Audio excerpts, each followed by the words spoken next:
In 2019, Marvel released the second MCU Spider-Man film, Spider-Man Far From Home, following Peter Parker as he goes on vacation to get away from being Spider-Man for a bit, but things take a turn when he is forced to go on a mission to stop a group of elementals from destroying the world. And from there, he's kind of just trying to enjoy his vacation. But like always, trouble always stirs for Peter Parker. What? So, starting off, I just like to say, again, Tom Holland's performance as Spider-Man in this movie and Peter Parker, great. Like I said in my Homecoming review, his performance gives off a vibe that definitely feels like you're reading the actual comic.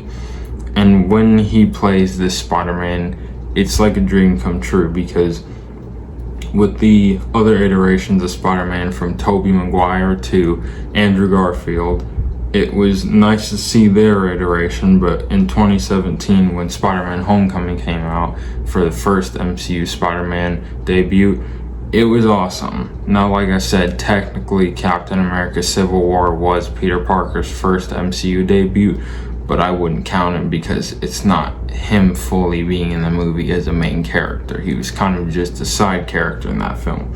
But with this film, Spider-Man Far From Home, I like how with Peter, he still decides he wants to try and be a friendly neighborhood Spider-Man. So he wants to do like small hero work, but still kind of live up to his mentor Iron Man. But anyways, like Nick Fury, of course, he's pretty much the GOAT. He's the reason the Avengers were brought together. He went to them one by one, just kind of recruiting them like it was a family reunion.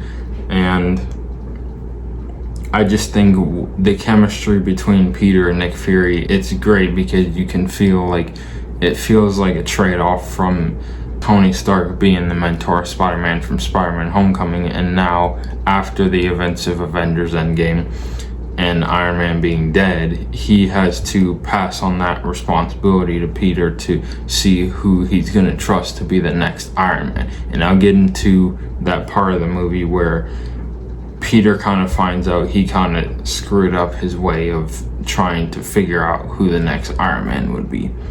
But so anyways, Nick Fury, he gifts Peter with Iron Man's glasses, Edith, and with that, I think with Nick Fury, he had a valid crash out during this movie, because he was basically getting mad at Peter for telling him, well, you're mad that we're not protecting your friends, but you literally just tried to kill one of your classmates with a killer drone that was connected to an AI multi-billion-dollar glasses.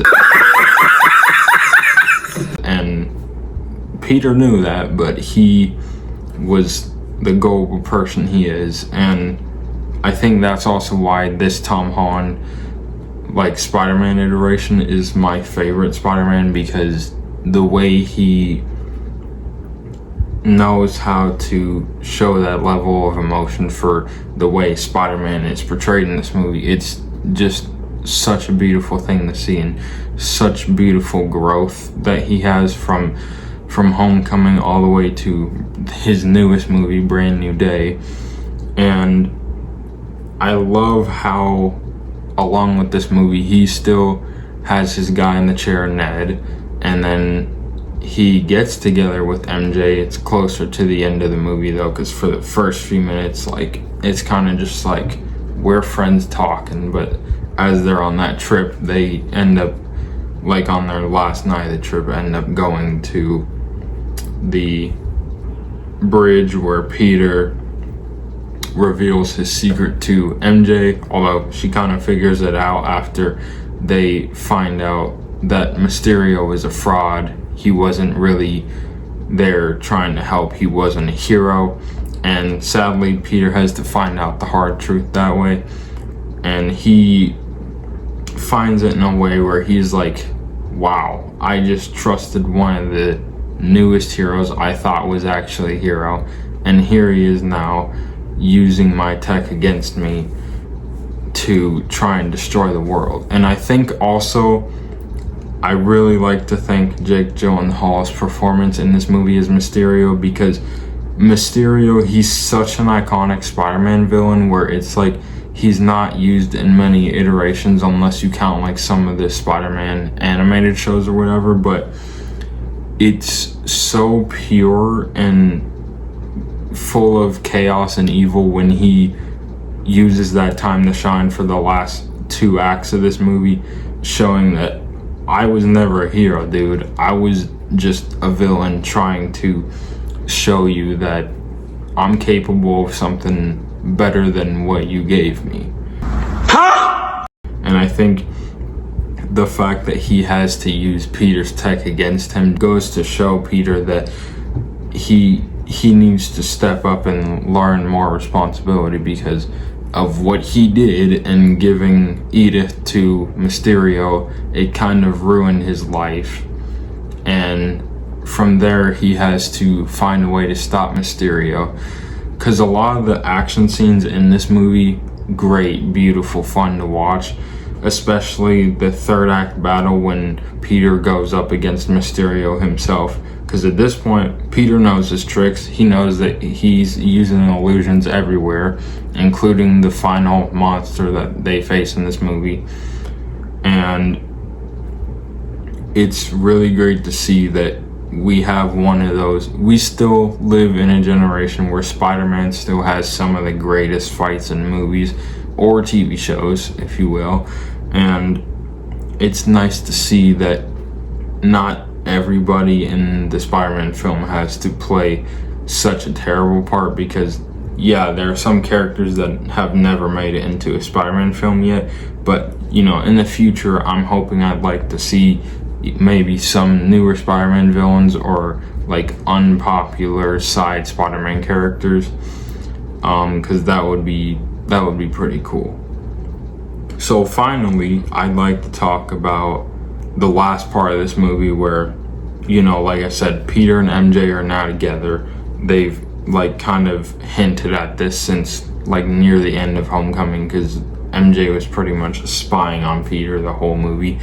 And at some point she found out Peter was Spider-Man, but of course he physically told her on the bridge that I'm Spider-Man and I messed up. And I think that part too is like the most like realist, responsible thing that Peter has done, where he's like, okay, so I messed up. I know my friends are gonna be in danger, but I have to show MJ that she can trust me as a person. And so with that, I think that part as well was great to see with the chemistry between MJ and Peter. And again, the chemistry between Peter and Ned, always so fun and lighthearted and energetic to watch. It's really awesome.